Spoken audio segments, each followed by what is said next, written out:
in amsaka mongko ora iso nyekel huma ing samawat lan ardh yumsik tegese ora iso nyekel huma ing samawat lan ardh sapa min ahadin sapa wae min ba'di sanging saliyane Allah siwahu iki saliyane Allah. Kalau langit dan bumi itu aslek atau runtuh, tidak seorang pun bisa menahannya. Innahu satamna. Lah kenapa sekarang belum runtuh? Innahu satamna Allah iku kana ana sapa haliman dat sing akeh apiane. Ghafurun tur akeh nyepurane. Misale fitakhiri qabil kufari ing dalem ngakhirno siksane pira-pira wong kafir. Wala in sebutin wa aqsamu billahi jahda aymanihim la in ja'hum nadhiru la yakununa ahdami ahdal umam. Falamma ja'hum nadhirum ma zadahum illa nufura. Wa samulan padha sumpah sapa kufar Mekah kufar Mekah zaman iku billahi atas nama Allah jahda imanim lan banget-bangete sumpah kufar. Manane ghayat istihadim tegese banget kelimake sumpah kufar fi yang dalam aiman sumpah. Mereka bersumpah muni ngene la in ja'hum umpama lamun teko hum ing kufar Makkah sapa nadhirun rasulun ayakunun ibine bakal ana sapa kufar Makkah iku ahda iku luweh entuk petunjuk min ihdal umami dibanding umat-umat sing wis ana. Mereka bersumpah dari kafir Mekah kalau kita punya rasul pasti lebih mendapat hidayah daripada Yahudi Nasrani. Min ihdal umam ayil Yahudi disang Yahudi wan Nasara lan Nasrani wa khairim lan ya'idin Yahudi Nasrani. Ayya wahidatin tegese dine salah suci min hasangking ikilah umam. Lamar aus mangsane padha ngerti sapa kufaru Mekah min takdzibi ba'dihim saking oleh ngorono sebagian Yahudi Nasrani badan sebagian. Iskolat misalnya nalikane ngucap sapa Yahudi ngomentari laisatin Nasara ala syai. Nasrani itu tidak siapa-siapa. Wa qalatin Nasara laisatul yahudu ala syai. Falamma ja'a mongko semangsane teko hum ing kufaru Mekah sapa nadhirun rasul rupane Muhammadin sallallahu alaihi wasallam mazadahum ila nufura. Mongko ora nambahi apa rasul hum ing kufar ay maji'u disetkane rasul ila nufuran kecuali jadi menjauh sangka kebenaran tafautan tegese menjauh anil huda sanging petunjuk mergo istikbaron krana sombong fil ardi ing dalam bumi sombong anil imani sanging iman utai dawuh istikbaron maf'ulun dadi maf'ul wa makana lan ora ana sapa Allah li ajizah supaya ngapusno ing Allah apa min sein perkara apa wae manane yasbiquhu wa yufawwitu tegese ora bakal disi apa sa'ing Allah wa yufawwitu lan iso nglolosno apa sa'ing Allah kalau Allah berkehendak ndak ada yang bisa menyalip kehendak Allah fis samawati kang dalam pira-pira langit wala fil ardi lan ing dalam bumi inna usatana wa ta'ala kana ana sapa wa aliman ten pirsa bil asya'i lan pira-pira perkara kulihas kabeh asya qadiran tetet sing akeh kuwasa alih ing atas asya niki kula terangno masalah hujjah nggih masalah napa hujjah dawuh pangeran Qul ara'aytum syuraka akumul ladzina tad'una napa min dunillah terus aruni madza khalaqum minal ardi am lahum syirkun fis samawati niku wakaf ya. Terus kata awal lagi am atenahum kitaban fahum ala bayyinatim min. Terus dawuh pangeran malih bal iya itu zalimuna ba'duhum ba'dun illa ghurur. Kalau terangkan ya, jadi di antara mukjizat Quran niku kamalul bayyinah. Kalau memberi penjelasan itu sempurna. Sehingga ulama mengatakan imanul muqallid, imannya orang-orang yang asal ikut kiai, asal ikut guru, asal ikut buku, itu mukhtalaf alaih. Bahkan saya sendiri cenderung mengatakan iman itu tidak diterima. Karena manusia dibekali akal, inginnya Allah itu dengan akal itu dia punya kepermanenan iman, punya kepermanenan iman dan dengan itu dia imannya mujma' alaih, mesti diterima oleh Allah Subhanahu wa ta'ala karena binadzuri sahih dengan logika yang benar. Dan logika yang benar itu gampang sekali. Beberapa ulama tentu tahu sekali, bukan sekedar tahu sekali karena itu diajarkan Allah dan Rasul. Misalnya begini, kata Allah, saya kalau baca ayat-ayat ini itu sering nangis karena Allah yang Tuhan itu sebenarnya tidak butuh kita. Saya ulang lagi, Allah yang Tuhan itu tidak butuh kita, juga tidak butuh iman kita. Tapi Allah ingin hambanya itu berakal ya, karena agama itu liqaumi yakilun sehingga berpikirnya benar. Misalnya gini kata Allah, enggak apa-apa kamu menuhankan selain saya itu enggak apa-apa kata Allah. Enggak apa-apa Yesus kamu katakan Tuhan enggak apa-apa, kamu katakan batu Tuhan enggak apa-apa. Tapi tolong prosedur atau persyaratan menjadi Tuhan itu kamu lengkapi, yaitu punya prestasi menciptakan langit dan bumi. Kalau tidak semua surun semen kata Allah, sementing urun. Gitu. Jadi sebetulnya itu kan rasional. Misalnya nggak apa-apa kamu merasa jadi presiden atau gubernur atau jadi wali atau jadi apa. Yang penting prosedurnya dipenuhi. Itu kayak apa Allah baiknya pada kita. Sehingga saya berkali-kali, makanya menurut saya orang alim itu wajib memaklumatkan kalau dirinya alim. Supaya jelas aturan mainnya. Yang dilarang Allah itu kan memaklumatkan alim kemudian ingin hadun nafsi, ingin salam itu dicucuk, dihormati itu kriminal. Itu orang alim gendeng sekali. Karena khasnya orang alim itu tentu cari ridhonya Allah, bukan ridhol khalqi, bukan ridhonya apa? Makhluk. Makhluk itu la syai', ada siapa-siapa. Dan kita harus baku seperti itu. Kenapa kalau orang alim nggak memaklumatkan kealimannya itu dikatakan salah? Karena fungsi orang alim adalah membawa bayinat, membawa ayat-ayat Allah, bukan kepentingan apa? Pribadi. Makanya Rasulullah nanti duga ngendikan idza zuharatil fitanu wal bid'u falyudhiril alim ilmahu wa illa fa'alaihi la'natullah wal malaikati wan nasi ajmain. Jika zaman akhir banyak bid'ah, banyak kebodohan, maka orang alim wajib menampakkan kealimannya. Jika tidak, maka dia mal'un, dilaknati langit dan bumi. Karena sebetulnya logika tentang Tuhan itu gampang sekali. Saya ulang lagi ya. Saya punya sekian contoh betapa tauhid itu mudah. Jadi kalau ada orang bilang ikhlas itu angel, ya dia sendiri goblok karena nggak tahu logika nopo. Ikhlas itu justru gampang. Misalnya kamu ngamal demi manusia, manusia itu umurnya hanya berapa coba? Kan pasti mati. Lalu kalau dia mati tidak berkutik, bagaimana Anda bersandar sama seseorang yang mati dan tidak berkutik? Sama-sama bersandar sama zat sing al-hayyul qayyum, sama zat yang abadi. Kamu latih terus akal kamu. Misalnya saya punya jamaah banyak, mereka itu kan nggak jelas surganya. Kok harap-harap syafaatnya piye? Soalnya jamaahku pun rokok kabeh. Kan nggak mungkin nyafaati saya. Atau mereka bus warga kabeh, sudah sibuk kelon dewi dadari. Mungkin ya ada ngurusi saya. Jadi dua kemungkinan itu sama-sama ada ngurusi saya. Pun rokok ya rasanya nyafaati kan bus warga. Sudah sibuk nopo? Kelon dewi dadari karena trauma di bocah elek melarat macam-macam. Sehingga kiainya saja sesuatu takok, kesukaan yang dia sesuatu takok. Seribet deh, no. Nah, tentu saya juga sibuk sowan pangeran sudah. Itu makom saya sudah sibuk sowan pangeran. Kowe pesta seks sing kula sowan pangeran. Wa swargame ayate pokoke inna ansa'na gunna napa? Insa'a faja'alna gunna. Abkaro bar kelon dadi prawan neh berarti keloni berarti. Seribet.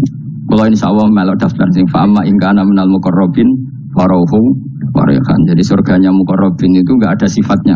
Di situ enggak dibakas bidadari makan-makan enggak, tapi farauhu warehan. Satu surga yang sifatnya rohani karena enggak bisa disifati. Tapi saya daftar di situ ya hanya beberapa jam, baru itu gabung kon. Sawangane kok taruh rasane wong ayu juga keberatan. Ya tapi saya tentu punya dua kelas, punya kartu premium dan ekonomi. Saya enggak tertarik lah daftar yang premium dok, nanti repot loh. Saya itu sering nangis kalau baca ayat seperti ini. Bagaimana Allah yang Tuhan kemudian tidak butuh apa-apa, tapi Allah saking baiknya itu membuat tatanan logika kita. Saya tidak akan bosan-bosan sampai sowan Allah. Bahkan andaikan saya masuk surga dengan faham ini, saya milih faham ini. Karena faham ini itu menguntungkan agama, li'ilai kalimat dillah. Sementara masuk surga itu hadun nafsi. Banyak ulama mengatakan, kenapa Anda tidak ingin mati? Padahal Anda mati masuk surga. Katanya, saya takut kehilangan momen sujud. Karena sujud adalah hak Allah, sementara surga itu hakun nafsi, keinginan saya. Tentu saya mendahulukan hak Allah ala hakin nafsi. Itu makam-makam yang, dan itu nggak bisa kamu copy paste. Orang yang pada kelasnya akan merasakan seperti itu. Dan kamu tidak perlu minat, malah paham. Jadi sudah dengar saja, apa? Dengar saja. Begini misalnya, saya berkali-kali bilang, kenapa ulama dulu? Saya ini kan di Sarang juga ngajar tauhid. Dulu saya ngajar kubrul yakiniyat di beberapa madrasah, termasuk di Sidogiri saya juga ngajar tauhid. Di sini saya ngajar tafsir, tapi yang saya titikkan juga tauhid. Begini, saya hidup di dunia ini, terutama saya memang ingin menerangkan tauhid, sebagaimana Allah menerangkan. Begini, Jubair bin Mut'im, saya tidak bosan-bosan cerita ini. Jubair bin Mut'im itu termasuk dahiyatul Arab, cerdas-cerdasnya orang Arab. Dia ditunjuk sebagai negosiator untuk membebaskan Asra Badrin, tawanan perang Badar yang kalah dan ditawan Rasulullah dan para sahabat. Kemudian harus ditebus dengan uang. Oke, disepakati. Terus singkat cerita Jubair bin Mut'im itu datang ke Madinah. Dulu karena tidak ada hotel, tidak ada penginapan, ya memang nginapnya orang musyrik itu di masjid.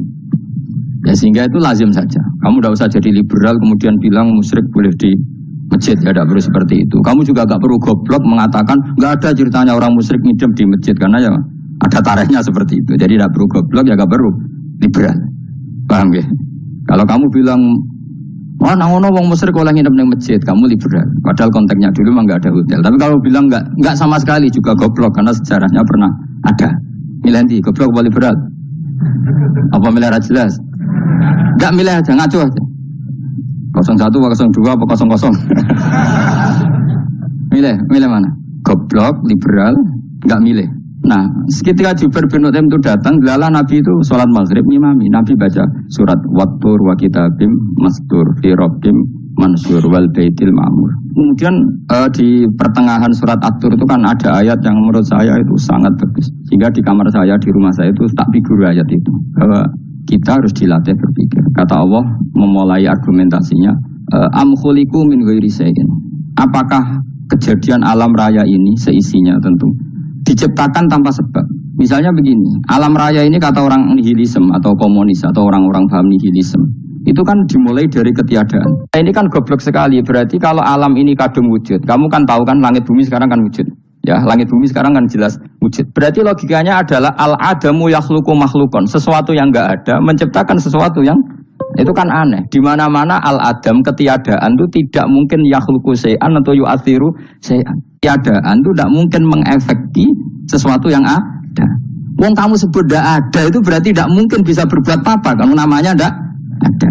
Sekarang alam raya ini dimulai dari ketiadaan. Terus kamu simpulkan sesuatu yang enggak ada menciptakan yang ada, itu gendeng apa enggak? Oh ya gendeng sarap ini. Orang usah dipatahin ini wong gendeng Berno yang mau mati dewi. Jadi makanya Quran menanyakan mereka, am khuliqu min ghairi syai'in. Apa alam yang kadung wujud ini kemudian disebabkan oleh sesuatu yang tidak ada? Lalu kalau sesuatu yang ada pasti diwujudkan oleh yang ada. Nah, karena yang ada ini pencipta harus berstatus super. Nah, super ini oleh ulama disebut wajibil wujud. Maka Allah bersifat super, wujud yang paling prima, yang kausa prima. Karena pencipta tentu kelasnya harus di atas yang diciptakan. Makanya disebut, ulama dulu menyebut Allah itu apa? Wajibil wujud. Karena pencipta tentu lebih dahulu, maka harus disifati awal atau qadim. Awal atau qadim. Kayak apa Allah mendidik kita? Am khuliqu min ghairi syai'in. Terus Allah bilang gini, ya gak apa-apa, yang menciptakan gak saya, gak apa-apa kata Allah. Tapi amhumul khaliqun, kamu saja yang menciptakan, gak apa-apa. Tapi syaratnya kalian juga harus merasa pernah ikut menciptakan langit bumi. Am khalaqus samawati wal ardh. Jadi, enggak apa-apa kamu merasa Tuhan, enggak apa-apa. Yang penting kamu merasa ikut nembok langit, ikut ngecor apa? Langit. Ya pokoknya ikut bikin. Terus kata Allah, bala yukinun. Kamu tak suruh merasa menciptakan langit bumi, kamu juga enggak merasa iya. Memang ya mereka merasa enggak kan? Akhirnya Jubair bin Mut'im saking enggak kuatnya. Am khalaqus samawati wal ardh bala yukinun. Amin tahum khuzubu. Sama Allah dibombardir seperti itu. Dia datangi Rasulullah, ya Muhammad, logika itu tidak meninggalkan akal saya. Matarok tali akli nasihan. Akal saya habis Muhammad. Saya iman saja. Saya tidak cukup punya logika untuk melawan argumentasi ayat yang kamu baca. Saya iman saja. Terus iman. Makanya kalau ada logika nihilisme bahwa sebelum alam ini adalah ketiadaan, lalu pertanyaannya bagaimana mungkin ketiadaan menciptakan yang ada? Di mana-mana ketiadaan itu la yu'athiru syai'an wa la yakhluqu syai'an. Jenenge wae tiada. Tiada itu ya enggak ada fungsinya, ya enggak ada efeknya, enggak ada prestasinya. Ya pokoknya namanya enggak ada ya enggak ada. Nah, ini penting saya utarakan. Terus di sini Allah mengulang lagi, enggak apa-apa yang lainnya kamu katakan Tuhan jadi mitra saya enggak apa-apa. Tapi tolong kata Allah, aruni madza khalaqu minal ardi, tunjukkan ke kami prestasi dia ikut bikin bumi. Kita tahu misalnya Yesus, Isa lahir di bumi. Bumi sama Yesus dulu mana? Dulu bumi, dia lahirnya di bumi. Lalu dia melata di bumi, jalan-jalan. Kemudian dia mengatakan ini bumi Tuhannya saya. Jadi bumi kok enak, bisa aku sih. Tua aku sih, bodoh-bodoh pangeran aku dong. Lebih apa? Tua. Jadi Allah itu gampang sekali. Nah sekarang orang iman itu kumaca semua. Makanya ndak wali-wali. Imane mbek Allah taklid, jaluke aneh-aneh, njuk bojo ayu, sugih, jabatan. Bela Allah secara hujah aja enggak pernah, sudah minta. Makanya ini kita ini hidup di zaman yang saraf masal.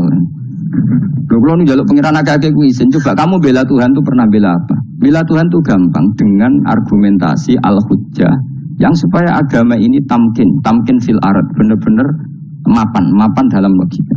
Yaitu tadi di mana-mana yang namanya sebab itu amrun wujudiyun, di mana-mana sebab itu sesuatunya harus wujud. Paling tidak kita sudah menolak nihilisme.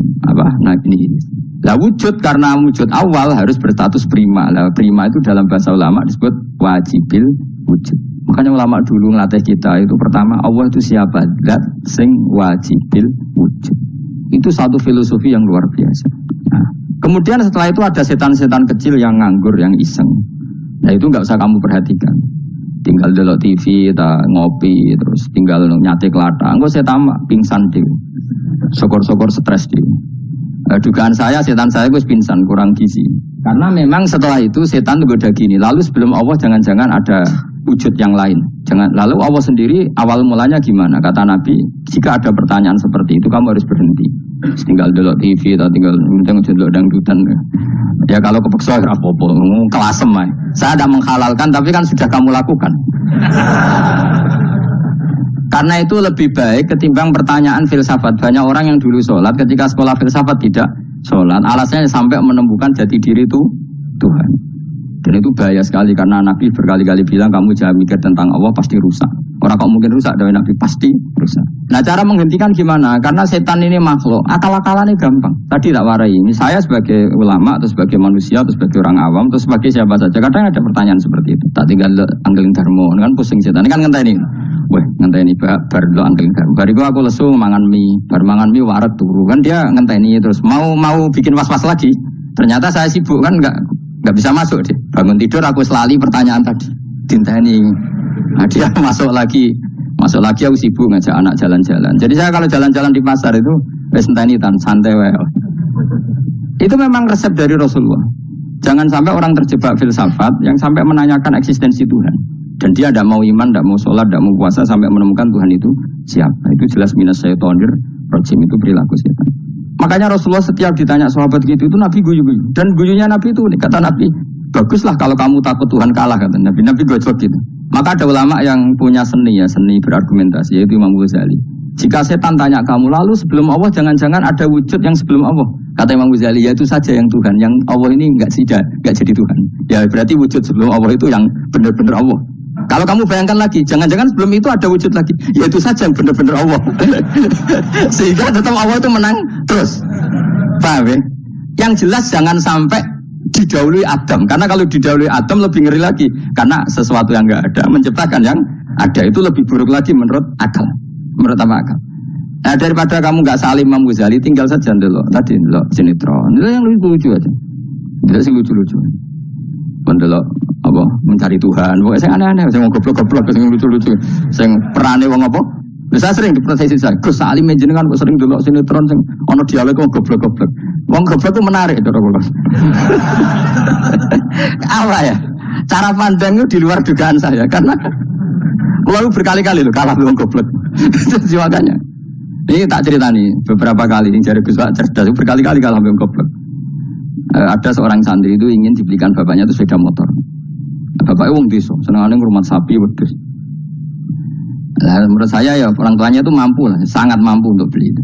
Pak buat ditukokno mawon wong sepeda motor. Kata bapaknya, "Anakku itu mondok tak goblok, Gus. Wong njaluk kok sepeda motor, njaluk mobil ora ya goblok." Lah kok goblok, Pak?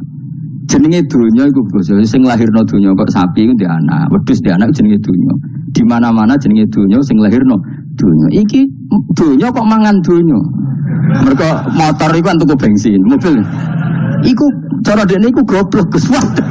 Batin berarti kabeh kiai goblok perkarane tuku donya sing ngentekno donya. Cara dene donya iku sing lahirno donya.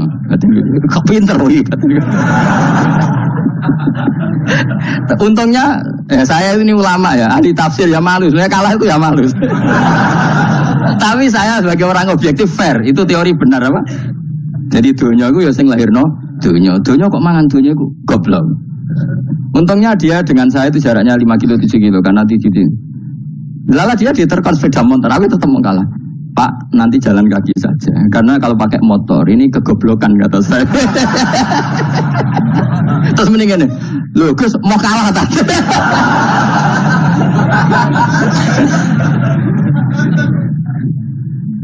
Kacau.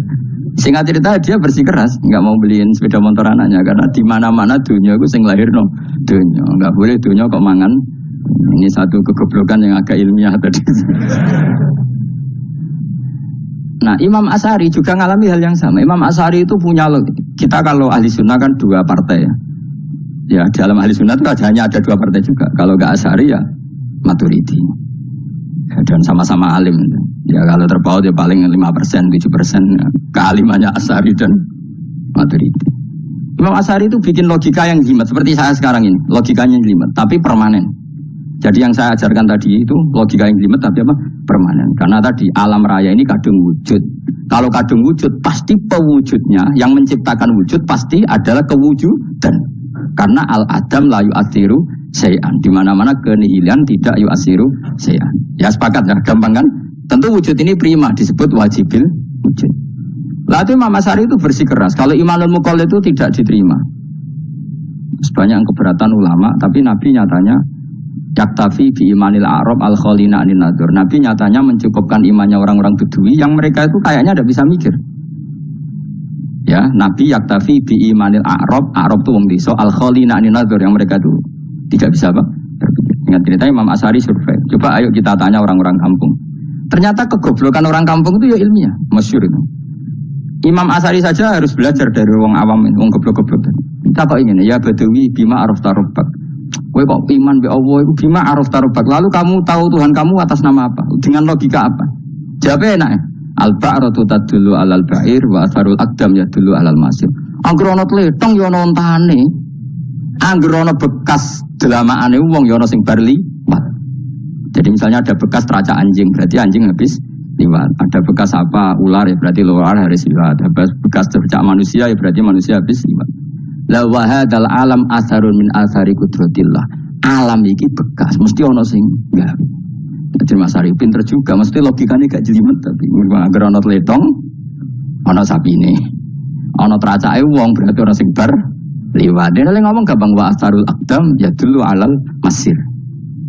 Nah, terus Imam Asy'ari habis itu ngendikan, ya sudahlah dengan logika apa saja. Meskipun karena zori hadal arabi sebagaimana cara berpikir Bedui ini, sementing ada apa ada ya natur apa saja. Misalnya orang ahli matematika mungkin bilang angka dimulai dari 1. 0 itu akal-akalane Khawarizm. Mergo ini kebingungan nulis 10. Tapi tetap angka itu dimulai dari 1. Kalau misalnya 1 untuk mecah kesulitan ya harus dimulai 0,1. Tidak bisa 0 tok. Jadi 0 dulu itu untuk mematahkan kalau jumlah itu tidak sampai 1. Tapi faktanya jumlah itu kan pasti 1 karena dimulai dari wajibil wujud. Khawarizm itu ya pintar matematika. Saya juga punya ilmu hisabnya Khawarizm. Itu kan dia karena kebingungan angka pecah. Misalnya 1 tidak sampai 2. Mau tidak mau harus dilihat 1,5 misalnya. Paham ya? Nah, lalu kalau sebelum 1 tetap dia harus 0,5. Lalu hakikat 0,5 itu kan bagian dari wujud apa bagian dari Adam? Tetap bagian dari wujud. Jadi 0,5 itu kan khayal kuliah. Tawari ya. Mungkin saya ada ahli matematika ala wong kampus, tapi saya tahu Kang, ala Islam itu lebih gampang. Misalnya gini, sesuatu itu kadang kamu putuskan itu satuannya 1. Tentu ketika separuh kamu katakan baru separuh. Tapi sebetulnya ketika satuan itu kamu katakan 10, yang separuh itu sudah 5. Itu kan terserah sing bagi, no? Terserah sing bagi. Iya dong, misalnya 1,5 juta, 5-nya artinya apa coba? 500.000 kan? Sekarang kalau 100.000,5, 0,5-nya jadi berapa? 50. Kalau 1,5 jadi. Nah itu kan terserah satuannya apa? Tapi tetap dari 0,5 itu tetap menunjuk sesuatu yang wujud. Yaitu 5-nya sebetulnya apa? 5 yang separuh tadi. Paham sih kalau maksud? Tetap nggak bisa sesuatu dimulai dari apa? 0. Nah, makanya kata Abdul Hamid Khan kalau dalam mendidik tauhid itu gampang saja tadi. Alam raya ini kadung maujud. Kalau kadung maujud pasti disebabkan oleh sesuatu yang wujud. Karena wujud pencipta harus berstatus prima. Lah prima ini atau premium ini kita sifati wajibil wujud. Atau kamu katakan apalah kausa prima atau musabibul asbab. Nah kelirunya kita dalam berislam itu, kritiknya para ulama, kita ini nyebut Allah dulu baru menceritakan status Allah. Kalau zaman Nabi itu dibalik. Status wajibil wujud itu kita terangkan dulu, baru yang oleh Islam itu namanya Allah. Paham ya? Kan beda, misalnya gini logikanya gini, kamu ketemu orang ateis, saya ulang lagi, kamu ketemu orang ateis, terus kamu ditanya, lalu alam ini yang menciptakan siapa? Allah Jalla Jalaluh. Mesti kan tanya, man huwa Allah itu siapa? Kalau dulu Islam mengajarkan gak gitu, surat pertama turun apa coba? Iqra. Iqra itu gak nyebut kata Allah. Iqra bismi rabbika. Rabbika itu siapa? Alladzi khalaq. Sebutlah nama Tuhan. Yang berhak menyandang Tuhan adalah zat yang pencipta. Itu tidak ada kata Allah. Di surat Mudatsir, surat kedua. Ya ayyuhal mudatsir kum fa'anzir wa rabbaka fakabbir. Bukan Allah fakabbir, wa rabbaka fakabbir. Sehingga cara berpikir gini dibalik. Sebutlah Tuhan kamu. Tuhan itu siapa? Yang berstatus Tuhan adalah zat yang berstatus pencipta. Nah, lalu pencipta ini oleh Islam dinamai Allah. Kalau orang ateis kamu langsung bilang Allah, man huwa Allah. Berarti pertanyaannya Allah itu siapa? Lalu kamu jelaskan Allah adalah pencipta. Allah adalah wajibil wujud. Tentu lebih gampang kamu terangkan. Makanya Al-Quran menerangkan amukholiku min ghairi syai'in. Mananya saya di sini, mananya ya Allah. Apa? Allah. Apakah mereka diciptakan tanpa pencipta? Tentu setelah Islam tahu itu namanya siapa? Allah. Paham ya? Kalau balik malih. Jadi sebetulnya Quran itu ngajari kita itu ilmu mantek yang luar biasa. Misalnya, ya Yuhanna su'budu siapa? Rabbakumul ladzi khalaqakum walladzina min qablikum. Sembahlah Tuhan. Tuhan itu siapa? Pencipta kamu dan pencipta orang-orang sebelum kamu. Lalu Tuhan ini oleh Islam dinamai. Tapi kalau langsung kamu bilang ke orang ateis atau orang Uni Soviet, Allah itu Tuhan, Allah itu siapa? Sebab itu di beberapa ayat dijelaskan dulu status Allah. Sifatnya Allah, keakhasan Tuhan. Yang dikatakan Tuhan adalah zat pencipta. Kalau tidak pencipta berarti tidak Tuhan. Sekarang Yesus pencipta bumi apa enggak? Enggak, karena dia lahir sudah di bumi. Begitu juga Fir'aun. Fir'aun itu kalah telak sama Nabi Musa gara-gara logika ini. Ketika Nabi Musa ditanya Fir'aun, "Wa ma Rabbul Alamin?" Lalu Tuhan itu siapa? Kata Musa, "Rabbus samawati wal ardi." Yang menuhani langit dan bumi. Jadi Fir'aun, "Enggak, ma'alim tulakum min ilahin wa irisa." Jalan-jalan kemana-mana yang dikatakan Tuhan oleh masyarakat saya. Nah, kurang ajar Fir'aun. Terus kata Musa, "Ya Tuhanku yang di langit." Terus manggil Haman Mesir, "Ya Haman ibn Li surhal ali abluhul asbab samawati fa'attali ila ilahi." Haman, bikinan saya piramida yang tinggi. Aku akan lihat Tuhannya Musa. Ada enggak di sana? Padahal misalnya munggah tenan ya pangeran ra iso didelok kan repot Nabi Musa. Wah, payah ya nggih piramida nginceng pangeran tetep ra ketok kan. Akhirnya Musa pakai logika. Ya sudah gini saja, Rabbukum wa rabbu abaikumul awwalin, yang menuhani nenek moyang kamu yang dulu-dulu. Oh itu langsung fabuhita Fir'aun. Fir'aun tuh kaget sekaget-kagetnya. Dan para penggawa Fir'aun sadar. Wah kalau Fir'aun yang Tuhan, babanya tanpa Tuhan. Kan Tuhannya balita kan gitu kira-kira. Tuhannya balita, Tuhannya barulah. Itu kan jadi logika yang mematikan. Kalau Fir'aun Tuhan berarti babanya dulu yang wujud itu tanpa Tuhan, karena Tuhannya barulah. Ini ada Tuhan kok datang terlambat ini kan.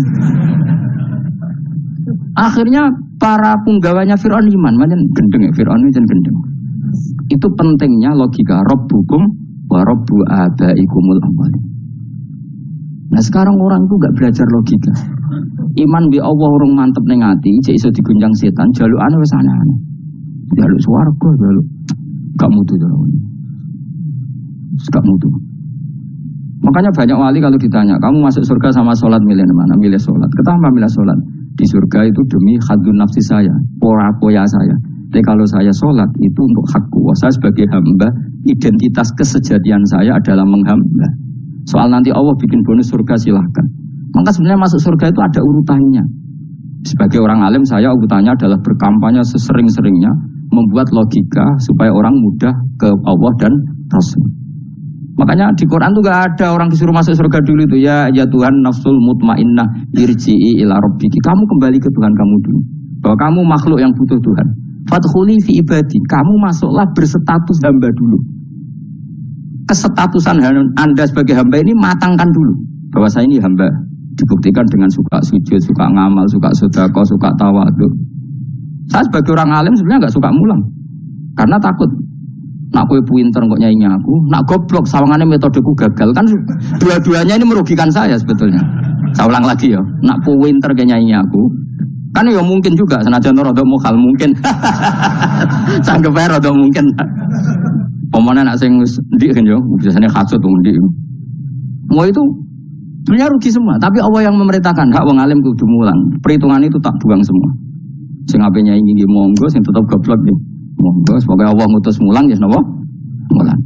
Meskipun tadi potensinya itu dua-duanya buruk, sing alimnya ini. Kemudian nak mubalek terus didol ilmu Quran atau royalti tambah parah lagi. Nah aku nggak pakai logika ikhlas. Pakai logika selesai semua. Disuruh Allah ya sudah. Saya ulang lagi ya. Makanya saya minta ya. Surat Tur itu dibaca. Makanya baca Quran itu jangan terlalu egois. Jaluk suwargo. Statusnya dulu itu fadkhuli fi ibadi. Kehambaan Anda posisikan yang mantap. Lagi wadkhuli jannati. Sekarang enggak dibalik, orang ini masuk surga dulu. Kayak surga di kapling. Terawih arang-arang gue jaluk Lailatul Qadar. Lailatul Qadar wis kliwat. Wingi wis Dzulhijjah wingi ben. Sebagian ulama berpendapat Lailatul Qadar itu fikul sanatin. Apa fikuli? Karena Lailatul Qadar berdasar nuzul Quran, dan nuzul Quran itu bisa saja hari Arafah, bisa hari apa. Ada ulama mengatakan Ramadan, tapi bisa tanggal 1. Nah kamu kan pemalas, ikut yang partai 21, 23. Karena kan wis akhir-akhir kan wis enteng. Sebenarnya Anda milih 21 berdasar ilmu apa berdasar enak anak terbatas waktunya kan? Kan lebih sempit, apa? Lebih apa? Sempit. Ya saya ulang lagi ya. Jadi Allah kalau ngajarkan hujah itu gampang sekali ya. Tadi amkhuliku min ghairi syai'in. Enggak apa-apa saya ada Tuhan kata Allah. Tapi kamu harus punya logika. Alam raya ini diciptakan tanpa pencipta. Mau enggak kamu punya logika seperti itu? Bahwa alam ini yang wujud diciptakan oleh sesuatu yang tidak wujud. Mau enggak kamu punya logika itu? Enggak mau kan? Namanya wujud tentu diciptakan super wujud. Dan super wujud itu wajibil wujud. Dan itu Tuhan kita yang oleh Islam dinamai Allah. Bang, makanya nyebut Allah itu di surat-surat awal Quran tidak ada. Coba awal surat Quran itu surat apa coba? Iqra kan? Iqra itu ada enggak kata Allah? Enggak ada. Iqra bismi rabbika. Rabbika itu siapa? Allazi khalaq. Surat Mudaththir sama. Ya ayyuhal mudaththir qum fa'anzir wa rabbaka fakabbir. Ya sudah seperti ini. Ya ayyuhan nasu ubudu rabbakum. Rabbakum itu siapa? Allazi khalaqakum. Nah kita ini keliru metode. Pemene wong tukang wiridan Allah. Tapi ora roh Allah ku sing sopor. Ya dia Allah. Dia nyifati Allah mau sing ngekeki swarga, sing ngekeki dhuwit, sing ben ngekeki widadari. Jadi Allah disifati sesuai selera yang menguntungkan dia. Bahwa Allah ini yang ngampuni saya, kemudian saya masuk surga, kemudian ngeloni widadari. Makanya kalau dia jadi wali tak demo. Tak laporkan MK. Solo. Karena ini wali pecundang. Bagaimana mungkin calon wali pikirannya khadzun nafsi? Kalau ulama agak gitu, mendikan Allah itu zat paling penting di dunia. Maka akan saya maklumatkan di dunia bahwa orang kembali ke Allah. Caranya gimana? Akan saya kenalkan Allah lewat logika.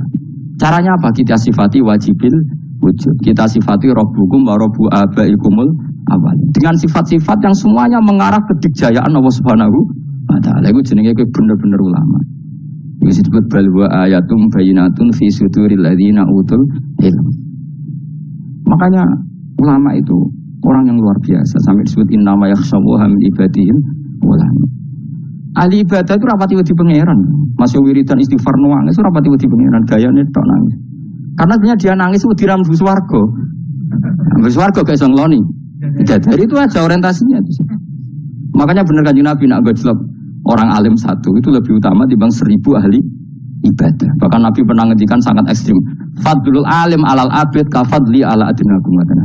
Keutamaan orang alim dibanding ahli ibadah itu sebagaimana kelas saya kata Nabi dibanding kelas terendah kalian.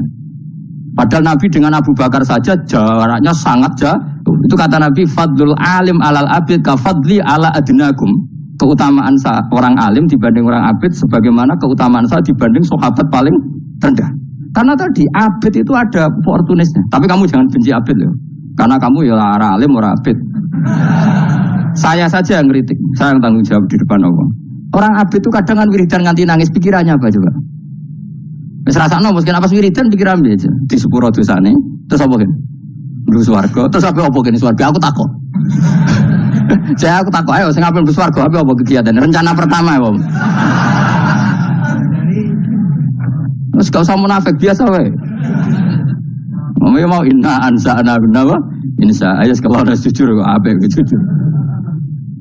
Bandingan kalau orang alim.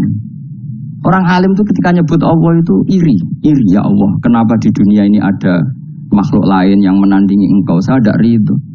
Kenapa di dunia ini ada syarik orang yang dimitrakan seperti engkau? Maka orang-orang alim ini ingin memaklumatkan bahwa la syarika lak labbaika wa huma baik la syarika lakinnal hamda wa ni'mata laka wal mulka la syarika lak. Sehingga para nabi itu memaklumatkan itu, engkau saja yang Tuhan ya Allah, semua nikmat dari engkau, semua kepemilikan ini milik engkau, la syarika lak, baik dimaklumatkan ke dunia. Innal hamda wa ni'mat itu dimaklumatkan. Enggak ada kepikiran mereka masuk surga karena mereka ingin memaklumatkan bahwa Allah ini yang Tuhan.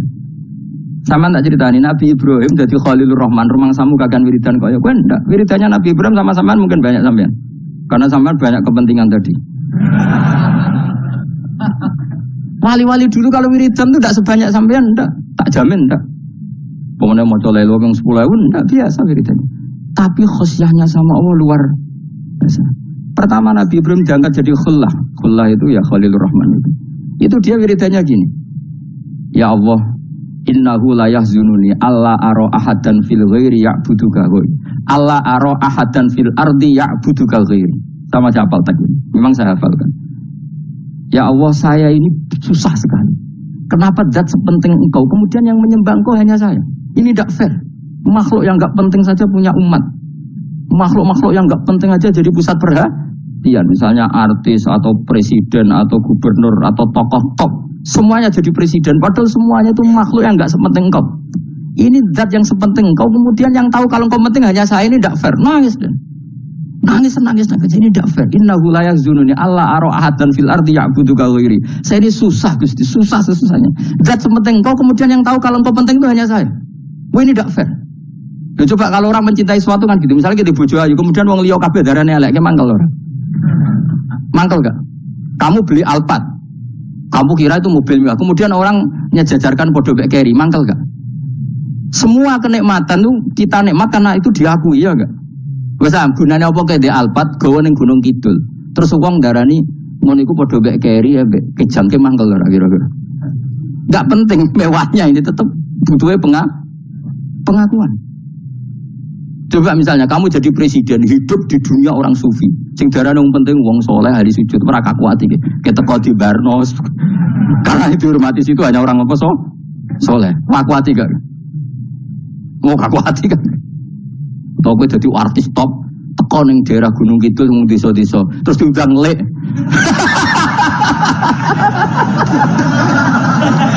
Oh, mangkel kae. Le bayang dong.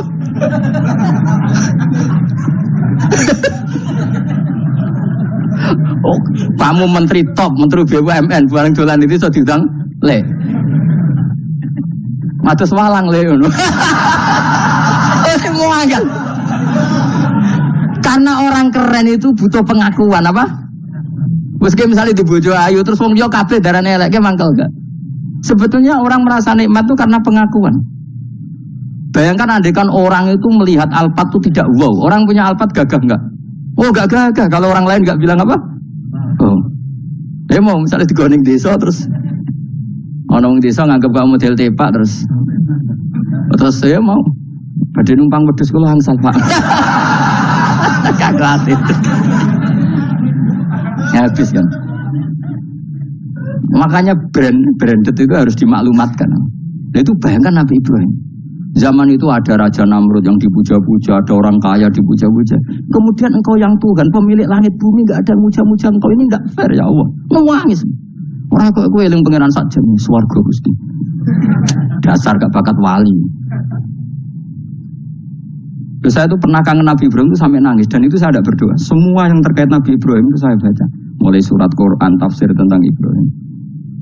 Dan sampai saya di Kudiro di Tadirawa pernah ziarah ke makamnya Nabi Ibrahim. Itu saya hampir nggak pernah doa. Saya isek. Ya karena tadi, ketika Nabi Ibrahim nangis-nangis gitu, ya Allah ini tidak fair. Engkau zat terpenting di alam raya ini, kemudian nggak ada menuhankan engkau, nggak ada merhatian sama ini tidak fair. Susah sekali karena yang tahu engkau Tuhan itu saya toh. Masyhur itu sama Allah. Karena Ibrahim nangis-nangis itu terus sama Allah diterbangkan ke langit. Disebut wakadzalika nuri Ibrahim malakutas sama. Di langit ada jutaan malaikat sujud, jutaan malaikat ruku, jutaan malaikat baca tasbih. Nabi Ibrahim oke Gusti kalau gini ya benar, ini baru benar kata gitu. Makanya terus Allah dengan keangkuhannya, karena Allah punya sifat angkuh dan itu sah walahul kibriya. Kan sifat angkuh baik untuk Allah tapi tidak baik untuk makhluknya, dan Allah dengan sifatnya walahul kibriya. Kata Allah, kalau nasihati para nabinya, kamu tidak usah susah. Jika di bumi jarang orang nyembah saya. Innal ladzina 'inda rabbika yusabbihuna lahu bil-laili wan nahar wa hum la yasamun. Kamu tenang saja. Orang yang di sana di langit-langit itu maksudnya para malaikat itu bertasbih siang dan malam. Wa hum la yasamun, dan mereka tidak berhenti-henti, tidak bosan-bosannya bertasbih. Jadi Nabi itu baru terhibur kalau yang diidolakan itu keren.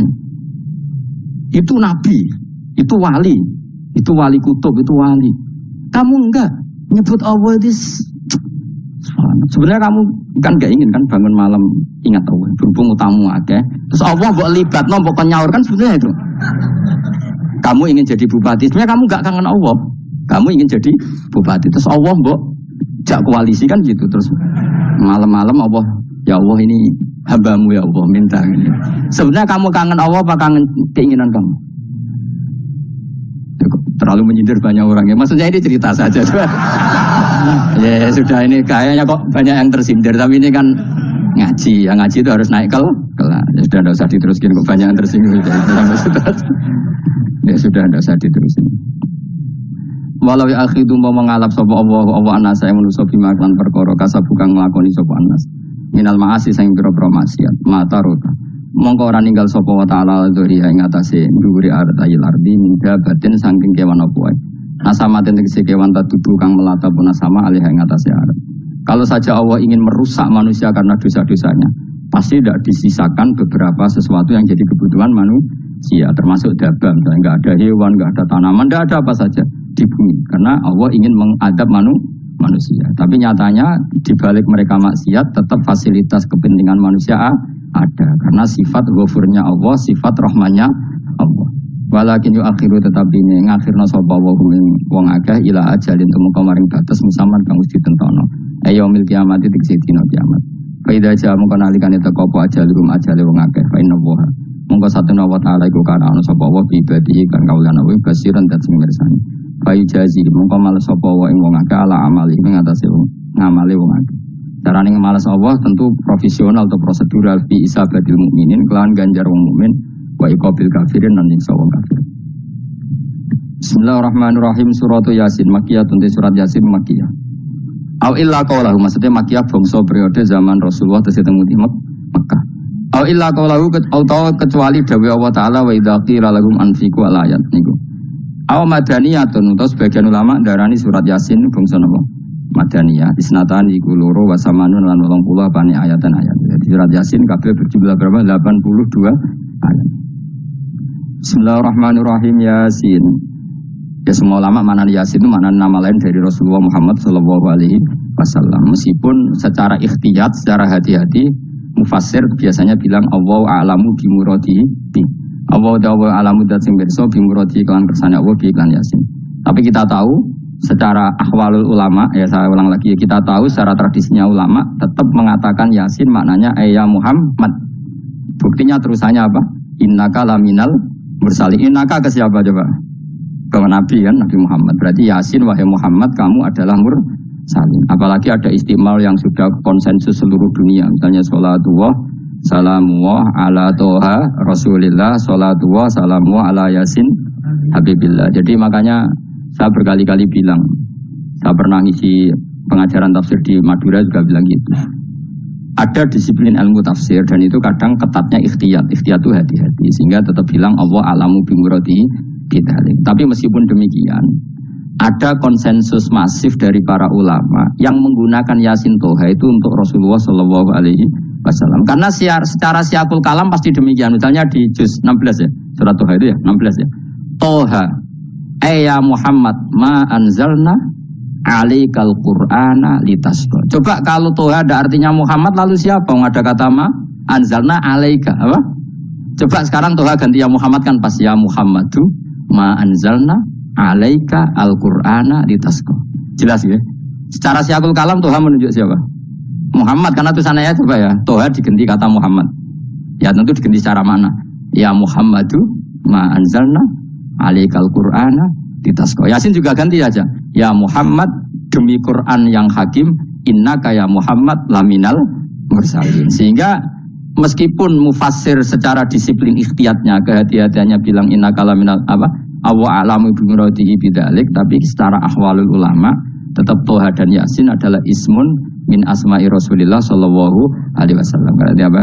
Kayak tadi apa? Salatullah salamullah ala Toha Rasulillah, salatullah salamullah ala Yasin habibillah. Jelas ya. Jadi antara istimalnya ulama itu beda dengan keikhtiatan mufassir, dan tentu kita milih yang istimalnya ulama karena itu lebih gampang supaya kata alaika khitab itu kena apa? Kena mukhatabnya siapa? Terus ketiga kata Ibnu Jarir At-Tabari, enggak mungkin Allah mengkhitobkan sesuatu dengan sesuatu yang enggak bisa dipahami.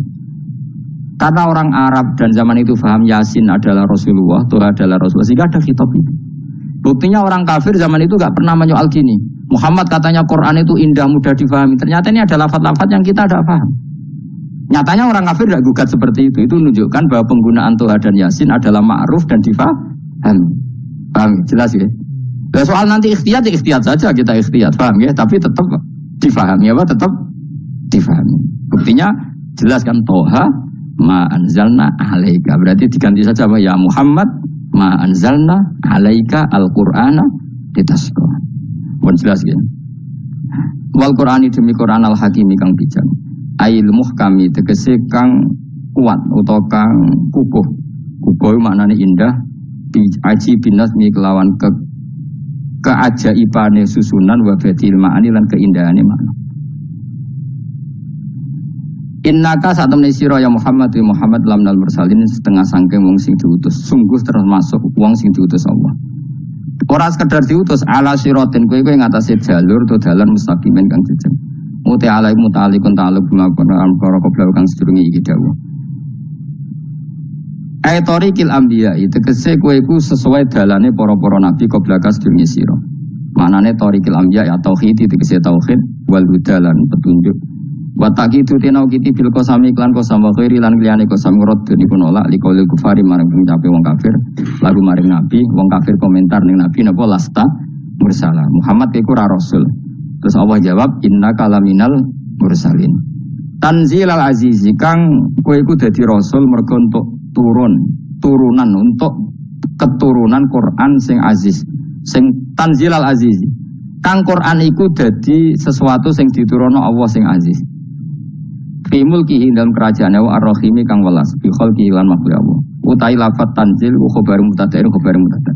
Ya karena Imam Suyuti baca tanzilu sehingga dia nerkep nyamuk. Tapi kira kita kan baca apa? Tanzila. Makanya saya berkali-kali ngaji itu sama guru. Imam Suyuti dia itu bacanya tanzilu, makanya dia nerkep jadi khabar. Sementara kira kita tanzila, maka kita nerkep jadi maf'ul mutlaq. Paham ya? Makanya kamu enggak usah bingung iki kok. Jadi khobar padahal macamnya tanzila. Utawa bingung mergo ora paham pilihane loro tok. Ya. Jadi yang jelas Imam Suyuti itu kadung milih rofa, makanya dia nerkep khobar. Paham ya tanzilu, makanya dia nerkep apa? Khobar. Kalau kita baca kan tanzila, maka itu maf'ul mutlak atau nyimpan kata amdahu. Ayil Qur'an itu kese Qur'an. Khobar mubtadain muqaddarin. Apa sing kang aran tanzilul aziz ya Qur'an tentu Qur'an. Qur'an tujuane ditungdira supaya ngekei peringatan sira bil Qur'an kauman ing kaum muta'alikun bitanzil. Maung sira kang ora dikei peringatan sapa bapak-bapak wong akeh elam yung daru. Tegese ora dikei peringatan sapa akeh di zamanil fatra ing dalem zaman kita. Ya jadi Quran itu gunanya ya membuat logika yang benar supaya orang itu menghindari kesalahan. Jadi menakut-nakuti itu kalau nggak harus tentang neraka, takut dari kesalahan, takut dari kebodohan. Kan kita juga takut kan, punya pemimpin yang salah, takut punya kasus, takut kepleset.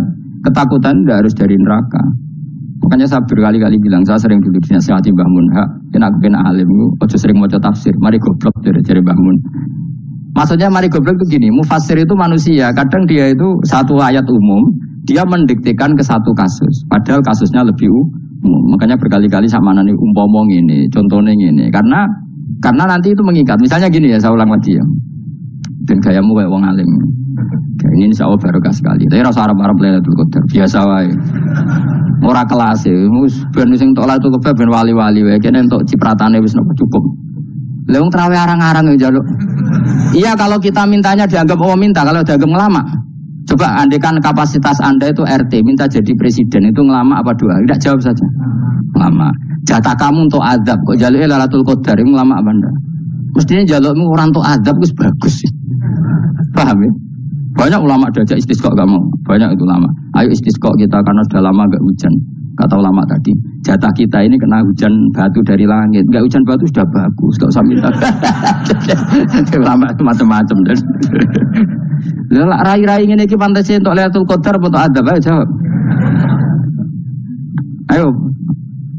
Orang tok adab wis bagus. Yo dadi dongane ya Allah. Ampun jenengan siksa la tu'akhidna. La tu'akhidna maknane njuk Lailatul Qadar apa ora disiksa. Ya makam kita itu masih Rabbana la tu'akhidna. Iku supaya gak disiksa innasina waktuna kalau kita salah. Kowe kan gak kalau. Wah sudah salah. Jadi donga innasina waktuna sange apikane pangeran wae ditambahin. Kalau kita salah. Kalau kita kan sudah ada kalau lagi sudah. Sudah jelas salah berkali-kali lagi. Gue wong diisin. Dulu jaruk Lailatul Qadar gak diisin. Tapi oleh wong pangeran apian. Pangeran kan tapi misalnya pangeran ora aku luwe apian timbang aku. Jadi sowe disahno permintaan. Tapi gak dikabulno. Mau disahno tapi ora usah disahno iku iman jalin jeneng goblok piye meneh macam-macam. Makanya doa paling fair itu ya Rabbana dzulamna anfusana wa lam taghfir lana wa tarhamna lanakunanna. Makom kita itu disepuro pangeran. Sing bener donga wong traweh-traweh lho ning Tuban ning Jogja wis bener apa innaka afuwun karim tuhibbul afwa fa'fu anna. Ora ana guru-guru kita donga ya Allah anilna lailatul qadar ya Allah ka ora sarahku kiye kita ora ono ngajarno ngono ya Allah innaka afuwun karim tuhibbul afwa fa'fu anna. Jenengan kendat sing kathah nyepurane lan seneng nyepuro pun jenengan sepuro. Iku wis bagus itu. Lailatul Qadar gresuk ndelok srengenge. Terus ndelok angin. Angger angan daerah Gunung Kidul banter terus anak-anak. Gue wong tahu diri, maksud kula ya tetap minta Lailatul Qadar tapi tahu diri. Misalnya suwe bar sedekah, puasa bar salat 1000 rakaat terus utang mesti sahur. Sampai sebut togo-togo sing mbok dolimi jaluki sepuro. Pas kowe tenan mergo ngrasa ora dolim nduk Lailatul Qadar. Tapi kira ngrasa ora dolim wis ujug sombong. Wong sombong ora berhak meraih. Terus piye Gus? Ora piye biasa wae, pokok biasa wae. Makom kita ora kena adab itu sudah luar biasa. Ora penuh adab piye. Terus ngene iki luar biasa, napa? Luar biasa. Mun nang ngandel kula, mesti ngene iki keadaan seperti ini terus. Soale dongane wae Rabbana la tu'akhidna in nasina wa akhtana. Itu sudah luar biasa. Nah, ini kan teruskan dawuh Mbah Mun ya. Misalnya Allah bilang gini, fattaku, maka takutlah kamu. Biasanya mufasir ditambahi minan nar, maka takutlah kamu masuk. Sebetulnya yang perlu dihindari dari kita takut ini, takut salah, takut bodoh, takut terdolimi, takut mendolimi orang lain, takut hidup tidak ada gunanya.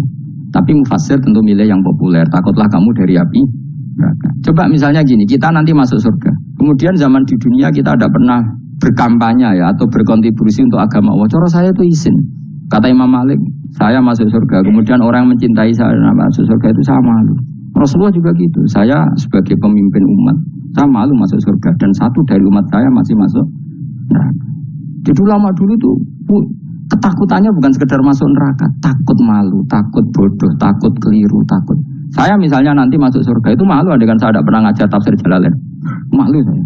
Karena katanya Allah, hak kenapa pun swarga? Terus diberi swarga. Tapi kalau pernah baca tafsir Jalalain kan anak keren nih. Keren artinya saya pernah mengkampanyakan Quran, pernah mengkhidmati Quran, pernah ngitmai kitab engkau ya Allah. Saya pernah ngitmai umatnya Rasulullah, yaitu sampean kabeh. Pernah mulang, pernah sowan. Bisa tiap bulan sowan jenengan gak sopan tapi. Mulane kira usah bales sowan rono malah ganggu anak-anak. Kadang santri yo pidol, wis diulang cek sowan. Orang tuh kiai kalau sudah di rumah tuh milik keluarga biar fair. Bermulang cek assalamualaikum. Terus kiai ini kagok keluargane ku kapan? Gue mikir bocah ora karu-karuan. Jadi seneng yo di ilmoni, napa seneng yo di ilmoni. Saya ulang lagi ya. Nah, kata yang ditafsir itu sering tidak mengikat. Makanya kata Bangun, baca tafsir itu dikurangi. Maksudnya dikurangi itu bukan apa-apa. Maksudnya tadi kalimat yang ditafsir itu tidak mengikat. Yang mengikat itu yang kalimat di Quran. Nah, kalimat Quran itu umum, napa? Misalnya gini, Allah lalu gini. Ikdilu, kamu harus berbuat adil. Lalu adil itu misalnya mufasir menafsiri, adil itu menyamakan di antara dua orang konflik. Misalnya di MK 01 dan 02 dianggap sama, itu namanya adil. Itu kan dawai mufasir. Atau misalnya gini, Allah bilang gini ke saya, hak kan ada di kiai sing adil. Terus adil ditafsiri orang, adil itu menyamakan sesama murid, haknya sama. Nah, tapi bisa saja adil itu di luar itu semua. Misalnya gini, ternyata adil menurut Allah gini, adil maknanya seimbang, apa? Adil itu maknanya apa? Seimbang. Lalu keseimbangan seorang hamba adalah dia ingat Allah lebih banyak. Karena ini bandul yang benar-benar nyata. Allah itu nikmatnya nyata. Sehingga ketika saya sebagai orang alim, ingat saya alim itu karena Allah. Dikasih ilmu Allah, dikasih cerdas Allah, dikasih semuanya dari Allah. Sehingga saya itu tidak merasa kumuluhur pada kalian. Karena semua ini dari Allah. Kemudian Allah sendiri yang memerintahkan, ya, kamu harus mengajar. Maka saya ada arep-arep salam templek sampeyan, penghormatan sampeyan, apresiasi sampeyan. Karena saya hubungannya hanya dengan Allah Subhanahu wa Ta'ala. Itu namanya adil. Meletakkan sesuatu proporsional. Itu juga adil. Makanya seseorang itu nggak bisa dikatakan abid selagi belum tahu kalau ibadahnya minallah. Jadi misalnya ke ibadah tok, ternyata kamu yakin itu ibadah kamu, amal kamu, itu belum abid. Abid hakikat adalah alhamdulillah alladzi hadana li hada wa ma kunna linahtadiya laula an hada. Ketika kita sujud yakin ya Allah alhamdulillah jenengan menakdir saya sujud. Saya sholat alhamdulillah engkau menakdir saya sholat. Sehingga minallah dulu, pikiran itu semua kebesaran kemendahan hari ini minallah dulu. Baru setelah minallah kita yakin billah. Setelah billah juga yakin illallah. Misalnya gini illallah itu. Setelah saya ngajar tafsir Jalalain, kepentingan saya satu, hamba-hambanya Allah menjadi tambah mencintai Allah. Tidak mencintai saya, enggak penting sama mencintai saya. Makanya Imam Syafi'i tiap ngajar bilang begini, waditu annal khalqa ta'allamu hadal ilma wala yahmadunani. Saya senang kalau kalian belajar fikih sama saya, tapi kamu tidak usah muji saya. Jadikan fikih ini alat taqarrub kamu kepada Allah. Itu namanya minallah wa ilallah. Itu adil. Tapi adil yang dijelaskan ulama beda-beda tadi. Ada mengatakan adil adalah proporsional antara murid, antara keluarga dan murid.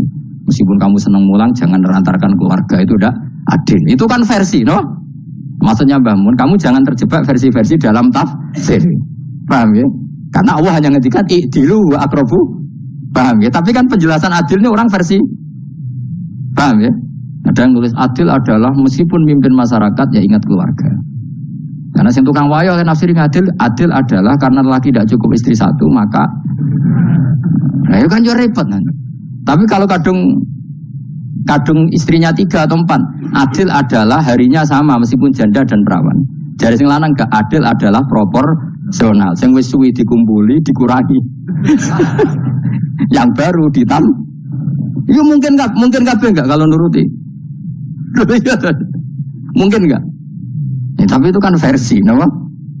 Maka kata Mbak Mun itu memang saya itu merasakan, saya sebagai mufasir merasakan memang saya kan sering baca Jalalain beda dengan tafsir Munir, nanti beda dengan tafsir Qurtubi. Saya beri contoh misalnya. Dan kamu pasti salah jawab ini. Kalau kamu benar berarti ya alim tenan. Wa idza darabtum fil ardi falaysa 'alaikum junahun an taqsuru minas shalah. Orang kalau pergi itu boleh enggak ngosor salat? Enggak, jawab saja. Boleh kan? Ngosor salat itu apa? Misalnya sholat asar 4 jadi berapa? 2. Kalau isya jadi 2. Kalau subuh? Enggak, sudah maju lah. Maghrib? Enggak, kan yang bisa dikosor hanya berapa? Yang rubaiyah, yang apa? Berarti kamu yakin? Antak suruh minas sholat artinya 4 jadi 2, yakin? Enggak, jawab saja. Yakin. Nah itu termasuk orang pinter gitu. Berarti ilmu lagi saktrip. Ya? Sebetulnya kata Imam Qurtubi enggak. Ayat itu kan hanya bilang gini, kalau kamu bepergian maka kamu boleh menyendak sholat. Qasru itu memotong. Dari aturan yang dulu 4 menjadi 2. Sebetulnya ada hanya itu toh. Aturan tidak boleh membawa najis menjadi boleh. Aturan harus tumakninah menjadi tidak harus tumakninah. Misalnya kamu sholat dalam keadaan perang, wajib tumakninah apa boleh sambil lari-lari? Boleh sambil lari-lari. Boleh gak ketika perang kamu sholat sambil menghadap tidak ke kiblat? Boleh. Makanya antak suruh minas sholat maknanya apa? Jika kamu pergi, maka dalam konteks itu kan perang ya. Ayat itu konteksnya perang. Mungkin khiftum ayyaftinakumul ladzina kafar. Jika kamu dalam keadaan perang, maka boleh memangkas apa yang pernah wajib dalam aturan sholat. Paham ya? 4 menjadi 2. Keharusan menghadap kiblat menjadi tidak wajib. Membawa najis sholat sah enggak? Enggak kan? Tapi kalau dalam perang, kemudian pedang kamu ada najis yang boleh dibawa enggak? Boleh. Jadi maknanya taksuru a'ammu min ayakuna qasrus salat wa a'ammu min ayakuna wajibati salat yang sekarang enggak wajib. Semua itu namanya juga meringkas kewajiban. Berarti nak mana nih, Bi? Jika kamu dalam keadaan perang, maka boleh memangkas sesuatu yang dulu wajib menjadi tidak wajib, yang dulu haram menjadi boleh. Tapi mufassir menyontohkan qasrul sholat hanya 4 menjadi 2. Dong ya? Oh ya, nangke alim ngono tenan wis dokter tafsir san. Engko tak iku sudah dhewe. Tapi ora perlu orang lain ngakui. Jadi itu contoh kecil. Jadi mufassir karena kebetulan dia tahunya hanya qasrul sholat itu 4 jadi 2, dia itu. Padahal di tafsir lain diterangkan qasru itu artinya menyingkat atau mencendak atau memangkas. Dulu wajibnya sholat itu gak boleh bawa sesuatu yang najis. Tapi kalau sholat dalam keadaan perang dan pedang kamu ada darahnya, boleh gak dibawa? Boleh, bahkan Allah menyuruh dibawa. Dan boleh gak madhep kiblat. Fa'in khiftum farijalan auruk banataki fa'idha amintum fadhkurullaha kama allamakum. Ketika keadaan aman baru sholat sesuai standar. Nah berarti kan ada qasrul sholat, ada pemangkasan aturan sholat. Kayak misalnya begini, dalam keadaan normal boleh nggak kamu motong pohon pisangnya tetangga tanpa izin? Nggak boleh kan? Tapi misalnya ada banjir bandang, kemudian kamu bisa selamat kalau motong itu wajib izin apa malah haram izin? Haram izin, harus kamu langsung potong, karena kalau tanpa begitu kamu dan yang punya wajib meridhoi. Kalau nggak meridhoi disalahkan syarak malah. Paham ya? Jadi ini penyolongan yang wajib. Tapi tak sebab potong kayak ngelangiin, terus gedangnya bepangan, itu berlebihan. Karena Allah memaklumi hanya untuk ngelangi. Jumlah harus menisan lah, itu di luar izin syariat apa? Di luar izin syariat itu melampaui batas. Itu. Syaratnya boleh itu ghairu baghiw wala adfamani turro itu darurat syaratnya ghairu baghiw wala dan tidak boleh melebihi batas. Ora ape ngetok gedhe sing mateng dipangan terus diketok. Ora oleh. Paham jelas ya. Makanya kalau ngaji tafsir ya saya kan berkali-kali ada makna di tafsir Imam Suyuti saya tambah umpamanya ini. Maksudnya umpama itu supaya contoh itu tidak mengikat. Jadi yang disebut beliau itu satu dari sekian potensi ribuan contoh. Ya kayak tadi misalnya antak suruh minas sholah. Itu umumnya ulama membayangkan qasrul sholat yang 4 jadi 2. Padahal enggak, maknanya meringkas aturan dari wajib menjadi tidak wajib. Bahkan sebagian aturan itu dikatakan haram, tidak haram. Itu tadi misalnya bawa najis atau teman kamu mau dibaca orang kafir, terus kamu bilang, hei hati-hati, itu tidak batal kalau dalam sholat siddatil khauf. Paham ya? Jelas? Semaju lah, malam turu likur, lelatul. Aku wis bumen be wong-wong, bingung ora ilmune wong-wong. Ma ungzira abahum elam yung daru tegese ora den kai wedi sapa ngangge fi zamanil fatra ing zaman fatra. Ya sama seperti